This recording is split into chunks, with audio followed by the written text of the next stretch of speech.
Tessa from Mama's Geeky here. Thank you so much for stopping by my YouTube channel. Hey guys, and welcome to another special episode of the Mama's Geeky Show. Today I am talking with the creators and director of Blood of Zeus, a new anime coming to Netflix. Trust me guys, you don't want to miss this one. Why don't you guys go ahead and introduce yourselves? Hi, I'm Charley Parlapanides. Hi, I'm Vlas Parlapanides. I'm Shaunt Nigoghossian. I'm the director. So why don't you guys talk about the project? Like Shaunt, you obviously, you're the director, so how you got involved with this, and then you other guys talk about where you came up with the idea. I actually got approached by Powerhouse. I work in LA in animation. I've been here working for about 22 years. And I got the call from the producer, Mike Hughes, who's the line producer.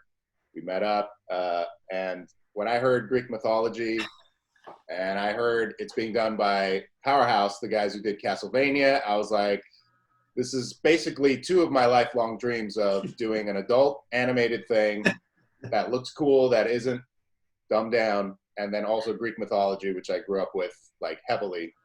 And I was like, yes. So, there was a series of meetings where I had to meet the bros, meet Netflix execs and everybody. And it was just like, a perfect date every time. And so, it was just a good omen. And that was it. That's how we got in. If I may add, Shaunt was a blessing. We'll get to the idea. It was Charley's idea, but Shaunt was an absolute blessing. He's a brilliant director. We were, again, our mother prays for us. Well, we're sitting right there is an answer to some of her prayers, because he was able to take and understand this. He took the story, understood the story, and then was able to craft moments and tie emotional beats and milk the moments that needed to be milked, and even added in moments that weren't on the script that are beautiful. One of my favorite moments, and it's in the beginning, is a little moment that he crafted between Hera and Zeus. That was just really cool, and then he bookended it, and we just feel very, very lucky that we had him as our director. And I'll never forget when Brad Graber, I believe he's the CEO of Powerhouse, he said, listen, like, I've called around, I've talked to people, this is the guy. This is the guy that has the skill set to get the job done. Because part of it too is that what we did is, you've seen the show, it's pretty ambitious, in terms of scale and scope. And Brad just kept saying, like, I've talked to people, this is the guy. And then what was great is that he had as much of a passion and love for Greek mythology as us. He's part Greek. It should be noted that there are 4 Greeks on this call. Yes. It was just, we were so lucky to have him, because the one thing I will stress is that, when you watch anime, especially Japanese anime, it is intended and handled for an older audience. This isn't just a cartoon for kids. And what was great about what Shaunt did is that he brought cinematic techniques to the way he directed this. This isn't just like a cartoon and a sugar rush and everything's fast. And, he really took his time to milk moments. And so we were just very lucky that Powerhouse found Shaunt and that Shaunt wanted to do it. And it was just a great kind of collaboration that ended up coming together. He's a gifted storyteller, and he's the first person that we've met that actually worked harder than we do. And that was really something. I mean, this guy, he busted his butt on this show. And you know what? We always talk about how it's what people do that truly resonates. That's how our parents were. It's not what they told us. They led by example. And that man sitting right there led by example. And when you get that from the director, guess what? There's a trickle effect on down. And so, I'll share one quick story, and then we'll get into how this all originated. But the number of all-nighters that Shaunt pulled, we genuinely felt bad. Like, there was like one time we came up and we stayed for an all-nighter and we worked till like 5 in the morning. And Shaunt was doing that multiple times every week. And there was a great story, because I don't know which episode or which board they were trying to finish.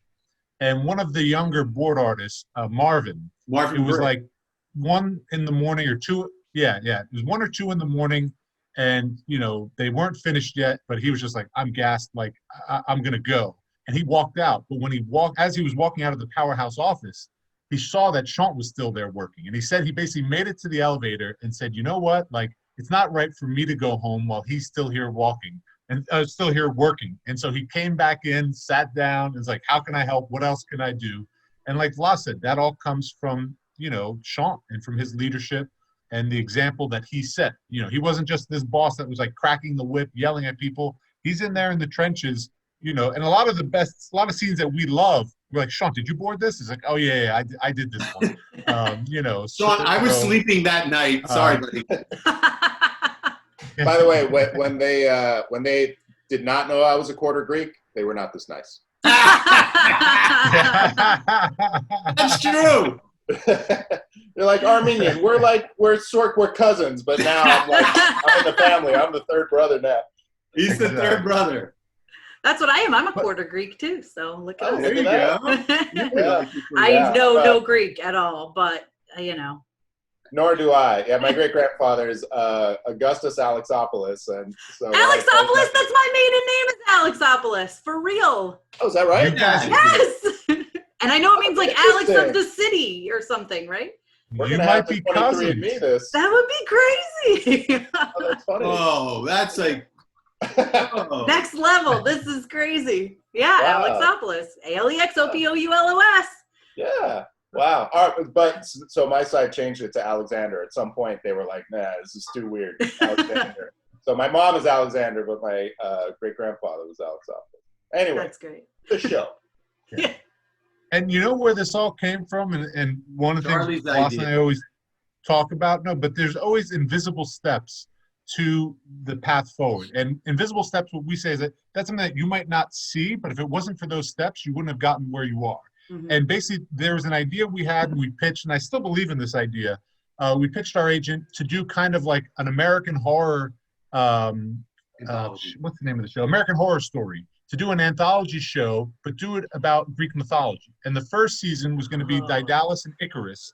And their story is amazing. If you really know their story, but tell it in 10 episodes, like Daedalus, he was accused of murder in Athens. He had to flee. He ends up going down to Crete where the Minoan civilization. It's an amazing story. And so we pitched him that, and he liked the idea. And he said, well, listen, before you take this out, like every buyer wants to know, like, well, what are the other seasons going to be? Mm-hmm. And if you know the Icarus and Daedalus story, there are 3 other stories that are kind of pretty famous in Greek mythology that intersected. And I can't explain how the genesis of the show came without giving spoilers, but if you know the other stories that intersect that story, I said, like, oh, wow, that's really kind of interesting. If you were to take half of this story and half of this story and put them together, you kind of get that magic. Nolan sometimes talks about this. He goes, if you can have a story where you have 4 different people with 4 different points of view all reacting to the same event, he goes, then the story writes itself. And that's what eventually you kind of get between, Zeus, Hera, Heron, and Seraphim, those 4 things. So basically it was just a happy accident that I was like, oh, this is interesting. This could be a cool story. And we started kind of just writing it as a short story. And then when we got approached by Netflix and they said, hey, do you have anything that is public domain that has broad appeal that you think could work as an anime show? And we said, well, we have this one idea for Greek mythology. And then the rest was kind of history. But, nothing ever came of that other show idea. I still believe in it, but that's how this show came to be. It sounds cool. I believe in it too. The other thing I would add, we spoke about Nolan, but we also love Sorkin. And what Sorkin spends a lot of time doing is figuring out what do the characters want, and he says that defines character. What they want, how they go about getting what they want defines character. So we spent a lot of time thinking about each individual character and really spending time, okay, what do they want? And it's something that I think works in the show and something I'm proud of. Yeah, the show is so good from beginning to end. Like I was saying earlier, I couldn't stop watching it. I was like, I just want to watch it all. Which technically, guys, if you're feeling ambitious when it comes out, you could watch it all in one day if you wanted to. I highly recommend it. You're not going to want to stop. Trust me. But man, there's some epic scenes in there, like some epic battle scenes. Oh, it's so good, and the story is so good. Twists and turns I didn't see coming that I won't tell you guys about. But man, it was so good, and I can't wait for everybody to see it so I can talk to people about it. Yeah. Sean, do you want to share how your process works, like how you look at, bringing something to life? Yeah, I mean, so it's pretty cool. We have we have the team of Powerhouse that's in Austin, Texas, and they're this group of like ultra talented young folks that basically are cherry picked from the country into Austin. So it's like just this hyper talented group of people, and they're not hampered by the old ways. You know, LA has a lot of experience, but it also has a lot of riffraff left over from old systems of working on paper, blah, blah, blah. So it was really exciting to work with these guys because if you're like, hey, this maybe doesn't work that well, they're like, oh, cool, let's do it this other way and make it awesome, which is great. You can see that quality coming through on the shows. So that was a lot of fun. So, you know, obviously we first start out, we talk about the designs and everything. We have this designer, Katie Silva, who's like way too young to be as badass as she is. She's awesome. She's awesome. Jesse, and so this is our team over there. Now they are also the leads on Castlevania. So a lot of people think, wait a minute, this show looks a lot like Castlevania. They have the same designers of Castlevania. But, you know, my question going into Netflix and when I first met the bros was, what show are we making here? Are we making an anime that's 100% an anime, or are we making something cinematic? Because when I read the script, I see cinematic.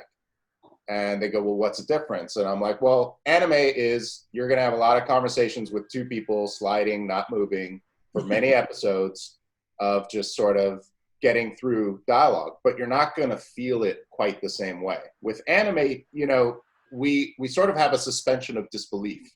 When we watch anime, there are anime rules, and you know, oh, when it's this type of shot and it's sliding and you cut to the telephone and no, you don't see anyone talking, you're supposed to feel something, but you don't like feel it. And so with cinema, you have to cut in on the character. You have to take time for them to react and do little things.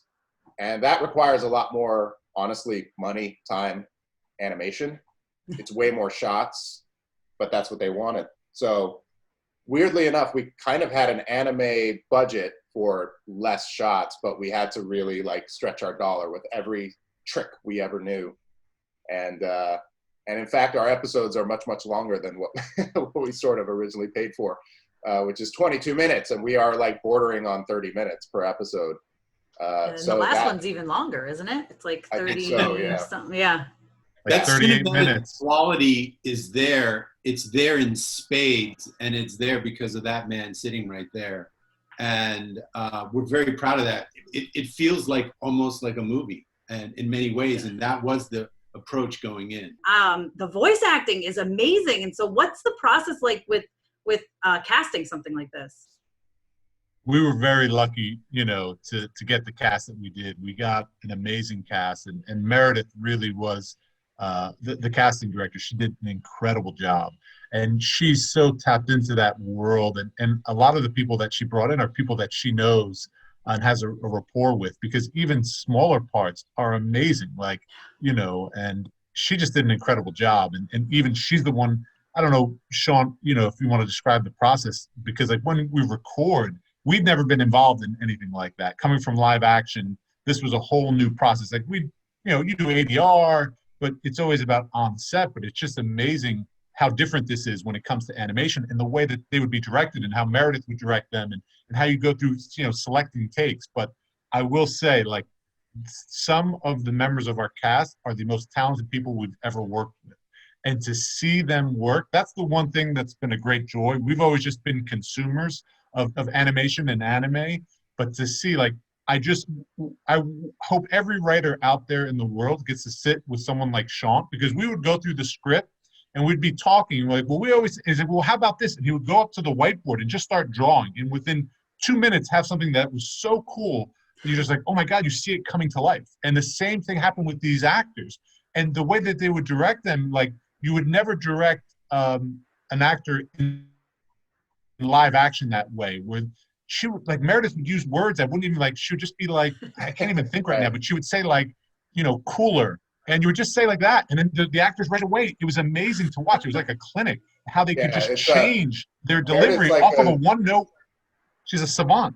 Yeah, she's like kind of a super pro. And occasionally, you know, there's all of us are in the back room, and like Vlas would be like, hey, can she say that, you know, like a little higher? And she would just kind of go, when you say higher, are you saying higher pitch, higher volume, higher energy, higher whatever? And Vlas like, I don't know.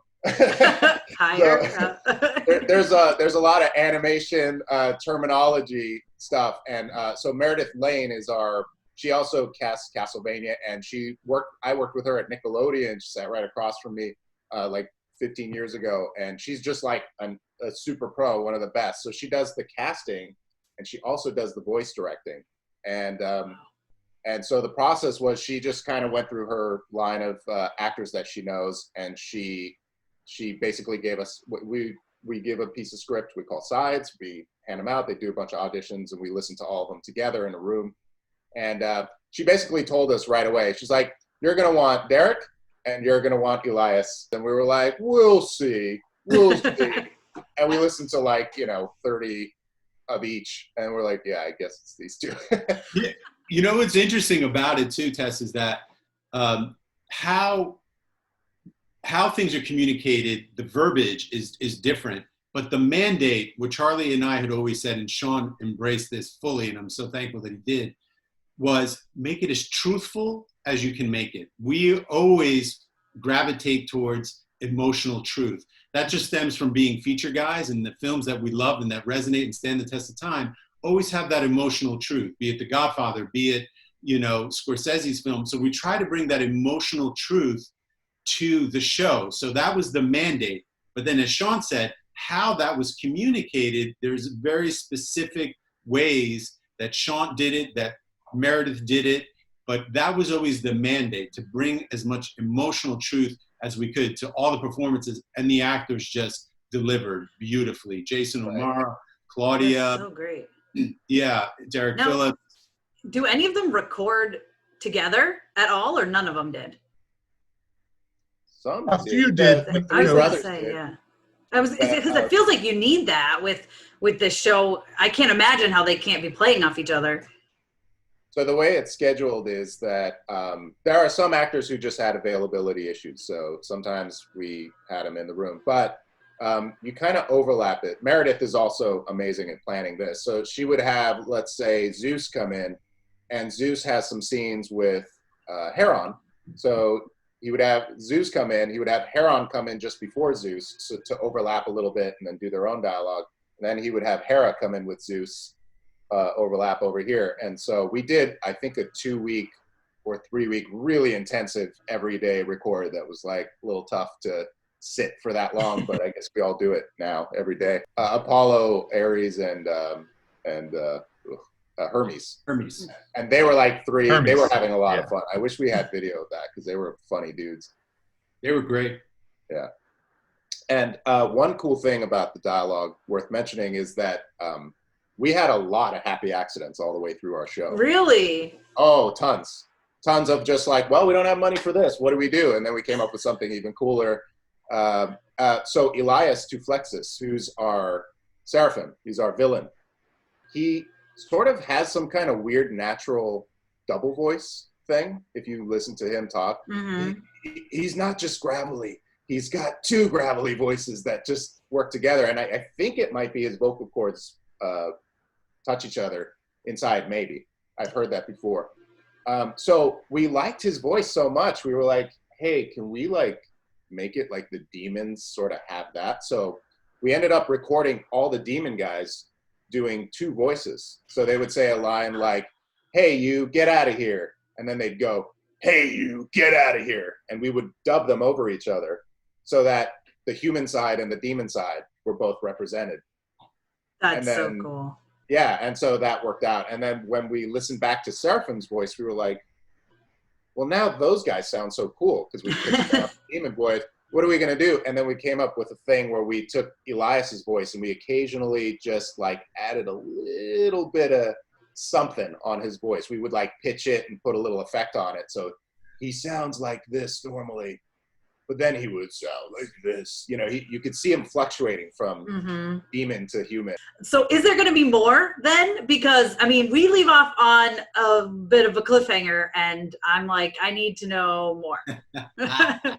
I'll tell you this, the bros have, yes, they have more. We don't know yet. It probably will depend greatly on how the show does. You guys got that in the The bag. Don't Bros worry about have that. a full season 2 script already done. They have 2 alternate series that Outline. basically tie right into our series that are Oh my essentially gosh. spin-offs or additions. I'm excited. That's fantastic.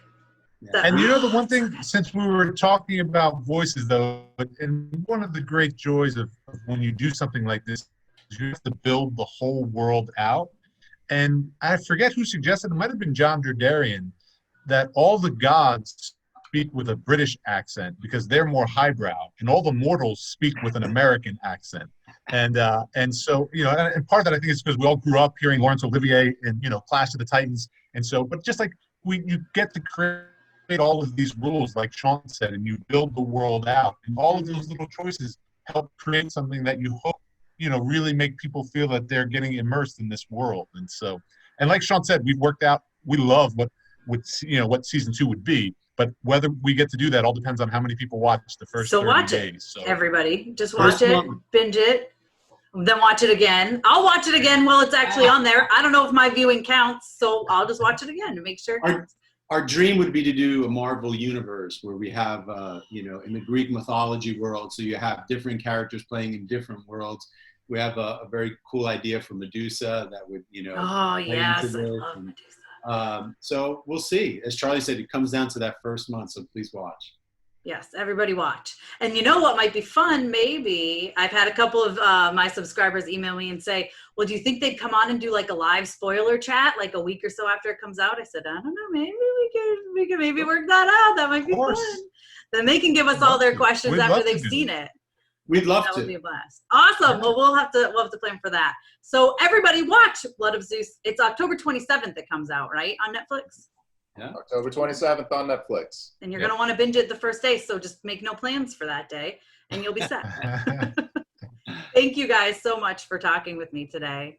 Thank you for having us. Thank It you was so a much pleasure. for having Yeah. Also, everybody, don't skip the end credits. Okay, most people do. We all do. None of us want to watch the credits, which is funny because when you work on a show, your credit is so important to you. But Right.